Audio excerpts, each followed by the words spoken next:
Welcome back to Morning Express. We're glad you're watching. And as I promised, the man with me now in studio, the Group Managing Director and CEO, Equity Bank, Dr. James Mwangi. Thank you so much for joining us. Thank you for having me. We appreciate you making the time for us. I know you're a very busy man. But Wings to Fly is what we're focusing on this morning.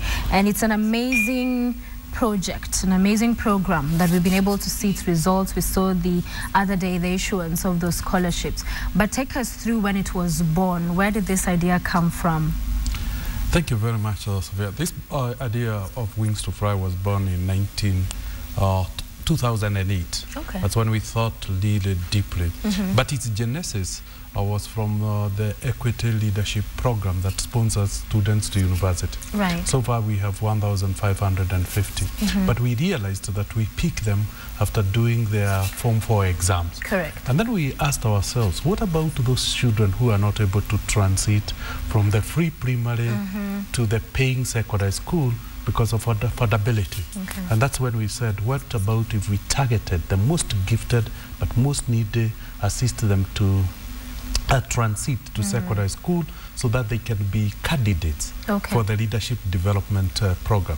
And this we realized would then enable society to have inclusive leaders, leaders who have come from all echelons of society. So now we have a mix of leaders who are able to be educated by their parents and leaders who couldn't have made it to university if we didn't give them a hand using the Wings to Fly program. Wings to Fly program. So 2008 is when it was conceptualized. So what are some of the things then you put in place to ensure it becomes a reality? Because then you realized there was a need. You had this university program, but then there was this gap and as far as high school, secondary is concerned. So what are some of the measures that you put in place to ensure that as you rolled it out, it would become a success? The first important thing was to build a partnership with the Ministry of Education, so that it could provide us with credible information with who are the candidates who have done very well in their district. So they give us information on the 5 percentile or top percentile. Then the second one was to form district selection boards, community-based selection boards, such that these wings are not being given by the bank, they are being given by the community, a community that understands its own children. So each district have 13 members to the selection committee. So they have all the local information and they have knowledge and they have connection. The second one was to build infrastructure such that we could mobilize the branches and the agents to be able to distribute the application form such that the child doesn't have to travel out of the village. They just go to the nearest agent. And then partnership with the churches, the mosques, such that we could be able to provide as much information using grassroots infrastructure. And lastly was then to build a department within the foundation that take care of these kids. So the first cohort of Wings to Fly was in 2009, and that is the class that finished in 2013. That was last year? Last year. And that is the class, those who performed well and qualified during their mock exams to reach the university targeted marks, they are now working in the bank, such that they are now enjoying an internship before the results come out.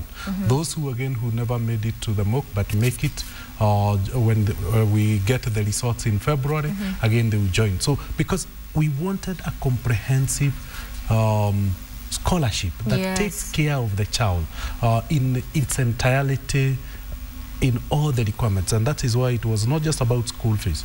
It was also about mentoring, coaching, and parenting the child.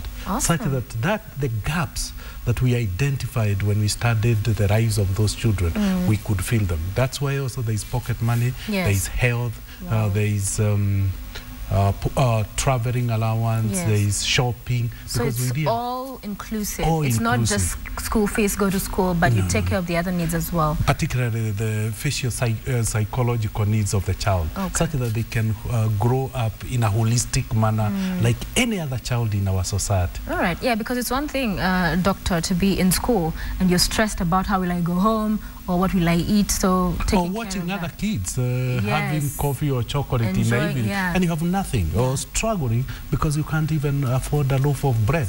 Those kids now have pocket money like any other child in school, and they have transport like any other child, and they have shopping that looks like any other child in school. So they don't feel in any way any lesser than any other child in the school. So they can focus on the studies because they have nothing bothering them. Yeah, excellent. So giving them that platform.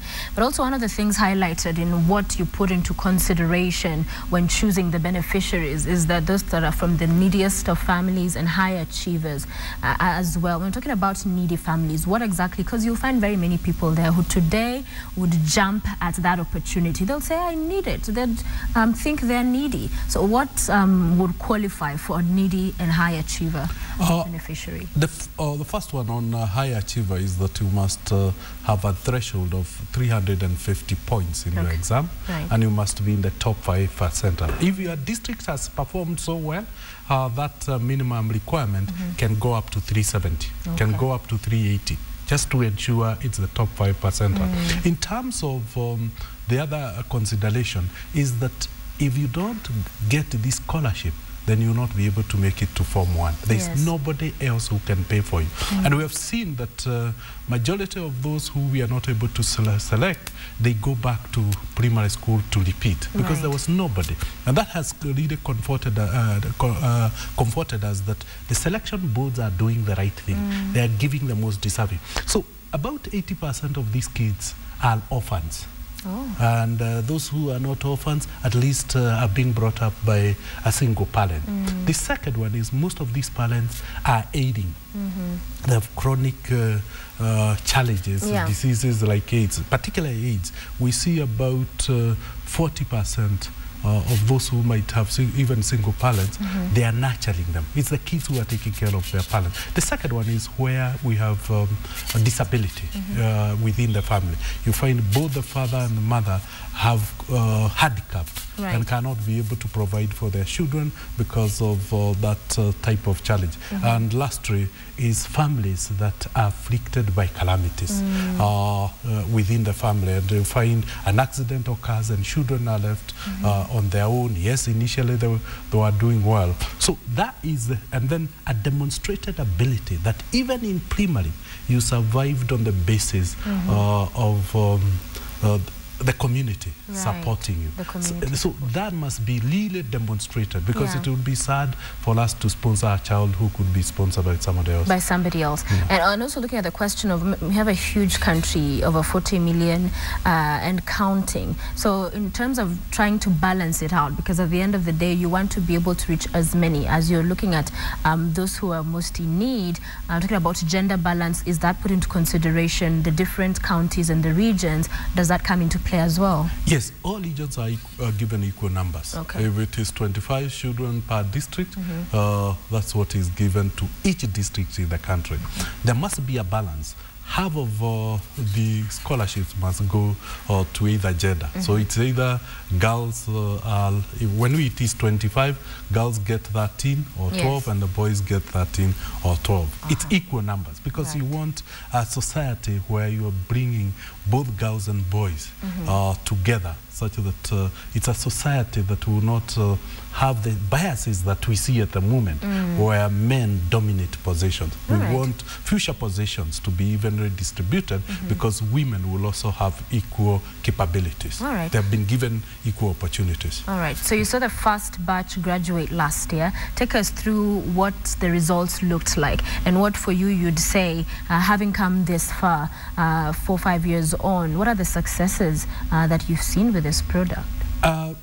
The first cohort of Wings to Fly have really given us a lot of encouragement. I think the greatest thing we have seen is the transformation in the people themselves. We have seen these children become very confident.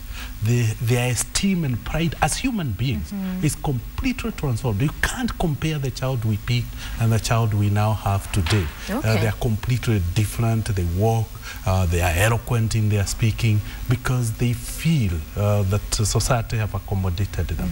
The second thing we have seen is the impact of the leadership development program. Yes. We're now seeing these children, or those still children under 18, providing leadership to their families. Yes. And you see that they are not only transforming themselves, but they are transforming the whole village, sometimes the immediate. Most of them have frontiered and said, to those much has been given, much will be expected. And we are now seeing them going back to their primary schools and being the coaches and the mentors, because they go back to the village. We are seeing them adopting, particularly the cohort that finished and we gave them jobs in December. We saw them adopting orphans within their villages and saying, this one I will ensure I support through the way I've been supported. But then what has impressed us is their performance in school. 70% of all these kids who finished Form 4 held positions of responsibility in school. They were either prefects, captains, heads or chairmen or chairladies of different groups, different clubs, and then we have seen them interacting with the society in and exercising leadership, by mobilizing society to do good. Lastly is their performance.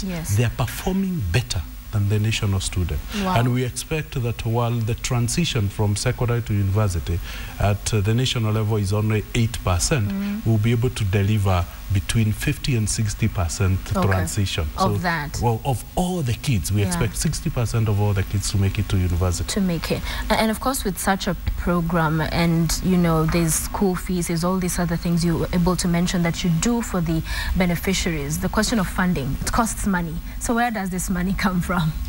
Thank you very much, Sophia.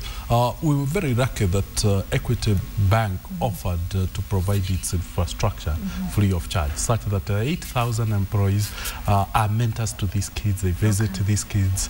The branches offered to expense the cost of mobilizing the children for scholarship, administering scholarship. But we got also significant financial support from MasterCard Foundation, who so far has given us $65 million towards this program. Because of its initial success, we saw USAID, that's the American government, coming in with $27 million. And lately, we saw USAID and KFW each coming. So in total, we now have spent nearly $92 million on this program. So you're talking about a program costing nearly 10 billion shillings. Each child, it costs us 600,000 shillings to educate the child, purely paying school fees. Just school fees. School fees and pocket money and shopping. And then the donors also pay for each child 30,000 every year to keep them at Kenyatta University for 2 weeks when they are mentored, coached, and provided with leadership. So it's an expensive program. Now, so far, we have managed to get scholarships for 10,000 kids, of who now, with the 2,000, we see the 10,000 kids have been leashed. And it's on that basis then we created a portal that we could appeal now to Kenyans to say, yes, we have been assisted by MasterCard, we have been Foundation, we have been assisted by USAID, we have been assisted by UKAID, we have been assisted by KFW. Isn't it time also for us as Kenyans to chip in and own this program, because these are our kids. These are natural resources we are developing, and these are community children. So, and the response have been very positive. We have been very encouraged by what we are seeing. Kenyans logging in and taking a child, those who can't be able to pay the 600,000 for 4 years, saying I have 20,000, I have 100,000, making what and the making contribution it exactly such that you find 4 or 5 people are teaming up to sponsor one. So I'm very, very optimistic that phase 2 will be able to educate 20,000 as opposed to 10,000 in the next 5 years. Yes, we want to talk to some of the beneficiaries in a short while. So finally, the challenges. Of course, with this kind of an endeavor, there's the successes as you've enumerated very well, but also challenges which present opportunities to learn and to get make it better. What would you say are some of those that you faced along the way? We've faced a couple of challenges. The first one is the rapid growth of the program. moving in 4 years to 10,000 kids provides enormous challenges of managing large numbers. Okay. The second challenge we have is psychosociological challenges of these kids. These are kids who have gone through very hard situations in life. They had been exposed and socialized differently. Yeah. And sometimes fitment in school take us to really walk with them throughout the school life, coaching them, aligning them, smoothing the rough edges. So I would say that has been a huge challenge occupying us intensity. The last one we're having is the challenge of numbers. Like this year we had 30,000 children applying for the program. Wow. Yet we were granting 2,000. So when you reduce and filter, you're left with 10,000 kids. Yes. And from those 10,000 kids, you feel each of these kids merit, then you have to pick 2,000. So the biggest challenge is the pain of dropping 8,000 kids who you know will not go anywhere without scholarship. So that is the biggest pain. Yeah. How do we but let me say with gratitude that we have seen like a couple of like Murang'a County Initiative right now have taken an additional 30 from the ones we left in Murang'a district. Okay. We have seen in Baringo the professionals taking 45 kids out of the ones we left. So borrowing a leaf. We are borrowing a leaf. Yeah. The leadership we have provided seems to have mobilized people and inspired the people to do good. So I'm very optimistic that in 2-3 years, equity collectively with the society, we should be able to educate 10,000 kids every year. Wow, amazing job you're doing there at Equity and with your sponsors and everybody who's participating to just make this dream a reality and indeed grant these young Kenyans wings to fly. Thank you so much, Daktari, for helping us have a better understanding of what it is we are seeing here. You know, when you see people get the scholarships, the work behind, some never know the backstory, but thank you for being with us. And we're going to take a short break. When we return, we want to talk to some of those beneficiaries that have been and are, for some, part of the Wings to Fly scholarship program. We'll hear their personal story and what, in fact, they hope to do after they're done with their program, their schooling, because one of the things Daktari has mentioned talking to him is for some the inspiration it gives to play that key role, that leadership in their own communities. And this clearly just spiraling out to be one big development, not only for the country, but for making Kenya a better place and for these great Kenyans. Stay with us right here on KTN.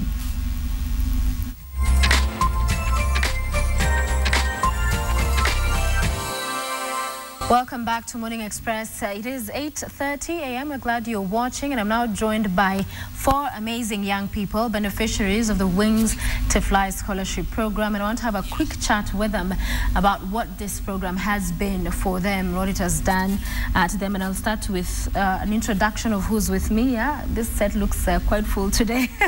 Lawrence Odongo, thank you for being with us. We have Damaris Wamoyo, Emma Mukua, and Yusuf Kasidi. Thank you all. I'll start with you. You're in uniform, so take us through how you joined the program, how you became part of, how your selection process went by.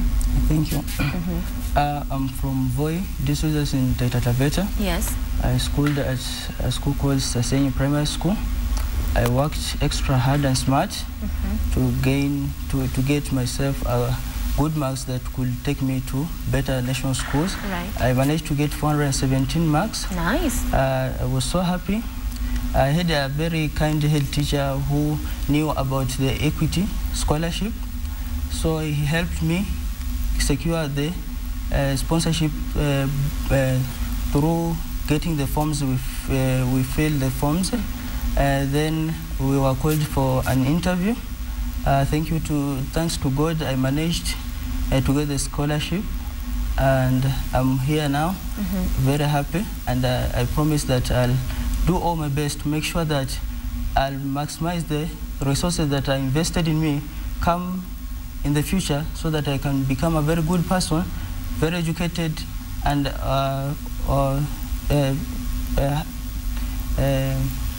To be very successful. To be very successful, so that I can go back to the community and offer services there, help those who I left them there. To give back. Yeah, to give back. What would you say for you qualified? I mean, we know that it's needy students. What for you was that challenge you were facing, that you needed that extra support in getting the scholarship?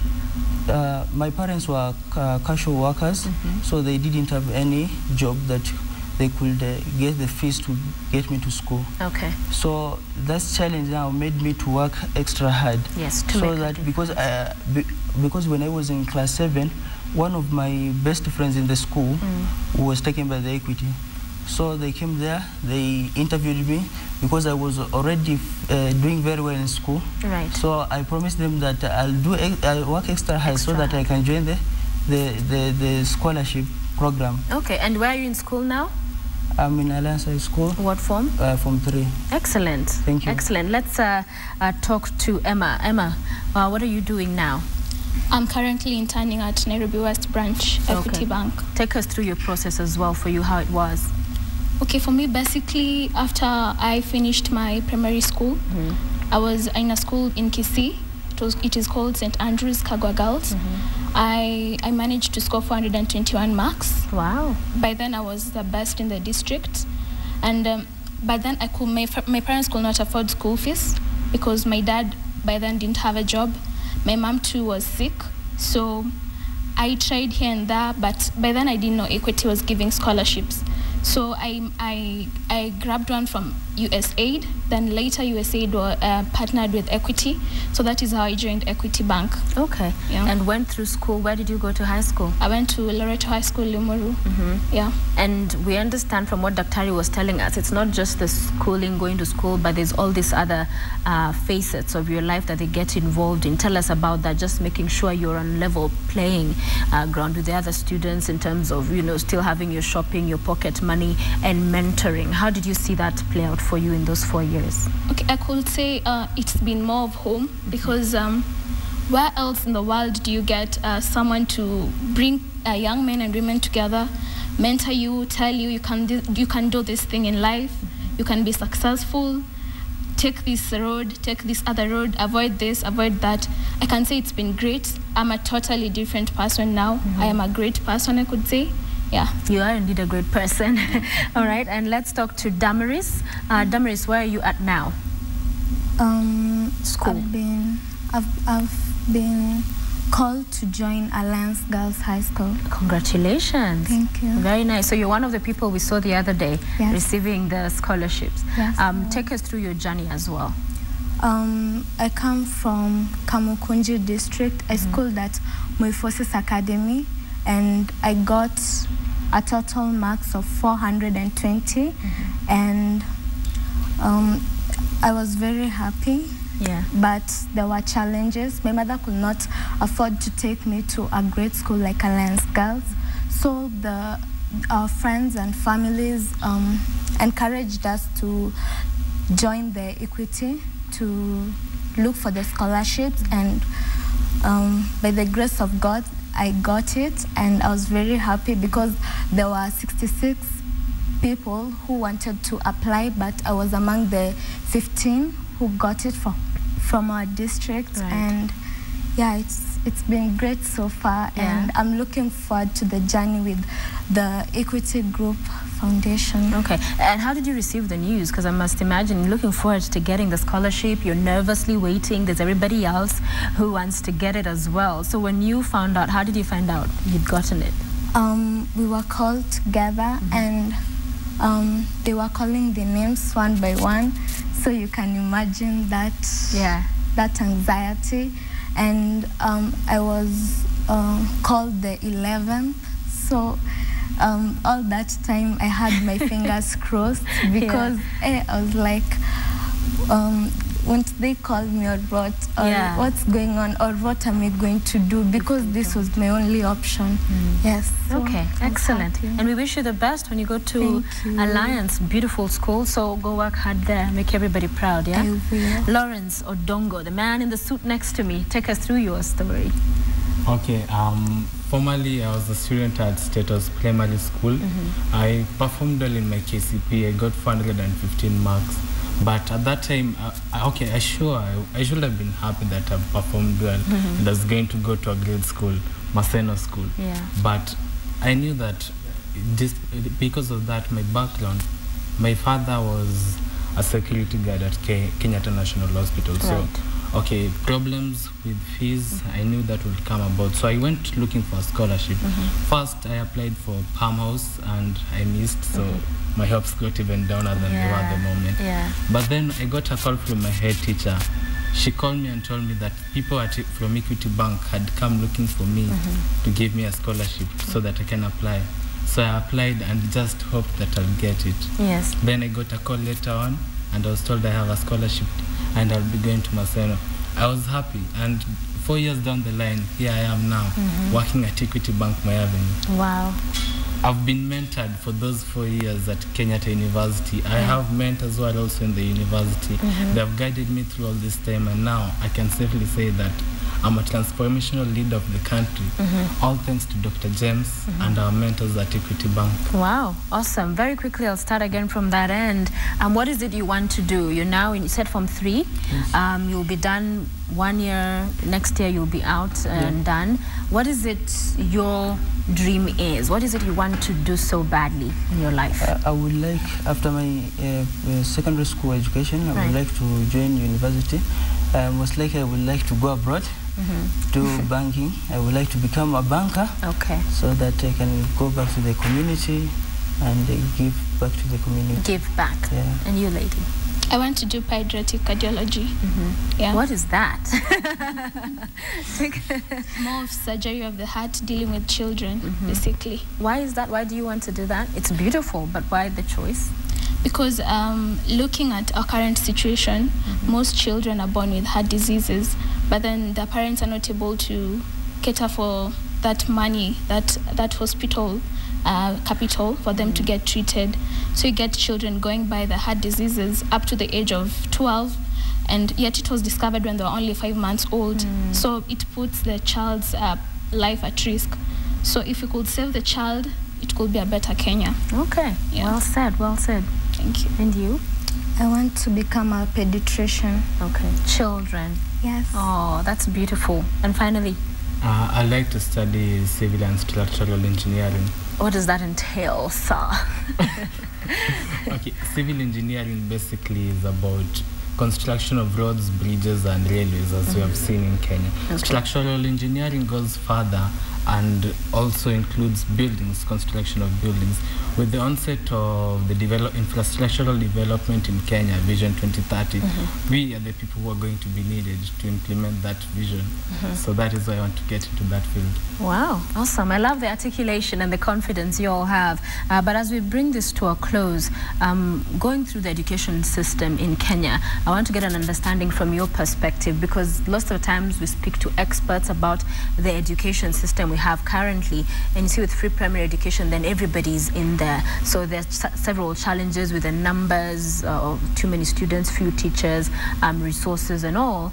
But also in terms of what the students are coming out of school with, that a lot has been criticized by some in that way. So our education system mainly is focused on passing, getting that, good grade.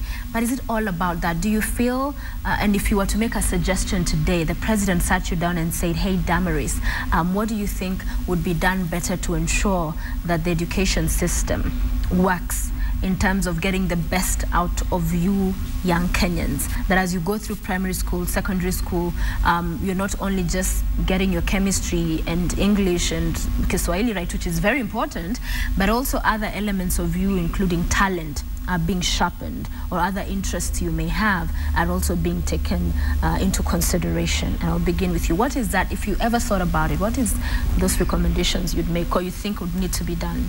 Okay, other than just basically teaching us the subjects that we need to pass KCSE, I think that the government should invest, especially the schools, not necessarily the government. Some schools focus so much on academics that they forget the other areas that are supposed to develop a child, like developing their talents. for example, in our school, sure, academics is the main priority in school. Right. But we used to focus on sports and other co-curricular activities. Personally, I was in music. I loved music and poetry, so I participated in it. And that way, it enabled me to build on my confidence. You know, performing on stage, of course, it's not easy. It's not easy. It has to build, thanks to that, I was able to build on my confidence. Okay. So if the government and the schools can focus more on developing children's talents, Kenya will be better than it is at the moment. Than it is today. Like, currently, the Kenya, you find most youths try to get into arts, like music, sports, but they don't see it as being that well offering, paying off well. Yeah. So they focus mainly on white-collar jobs. Okay. But yeah, everybody wants to be and doing this crazy, great, you know. But if they start developing their talents early in high school, probably when they get outside, they'll be able to develop the arts sector in the country and sports and build it further. Yeah. Okay. Very quickly for you, less than a minute. I think that the schools should make sure that they help the young ones they discover their talents early, so that as they grow up in their studies and they get to learn more, they also know about their talent and they also grow in their talent, not only in studies. And I think that the teachers should also encourage the pupils who are more talented. Yes, okay. And they should encourage them, not only encourage the pupils who are good at academics, they should also award them, and they should also talk to them and find out. Yeah, find ways they can excel well, because not everybody might get the A, but we all have different talents. But for Emma, do you also feel the parents need also in some form have a role to play to encourage if it's talent or other interests their kids could have other than the teachers in school? Yeah, I think basically parents are like the foundation to children, because the parents interact first with kids before they go to school. So parents should be in a position to help their children grow, especially in their talents, and encourage them. You know, basically our parents tell us books. But we have to know books are not everything. You have to be a wholesome person. Exactly. So focus on something else, something also that can build you apart from books only. All right. And finally, sign a minute. Yeah, my suggestion is that the school system or the education system should include more so the talents. They should look into the talents into details, so that they can develop the talents of the students. So apart from gaining the education, the moment they come out of school, they can be all-round people. They can do everything. And also I would like to suggest that they include more in the syllabus. They include more of practical subjects such as the home science or the metal work, so that the people can gain from that as well. Yeah, because when you do something, you never forget. You know, you forget the x plus x squared and all. But thank you very much, Lawrence Odongo. We have Damaris Wamoyo, Emma Mokua, Yusuf Kasidi. Thank you for coming to our show this morning. We wish you the very best. You have indeed been given wings to fly, so do fly very high, beyond, above. Be with the eagles. You know, make a difference in wherever it is you come from, and let everybody be proud to know. I know Emma, I know Yusuf, and they've done great. We wish you the best.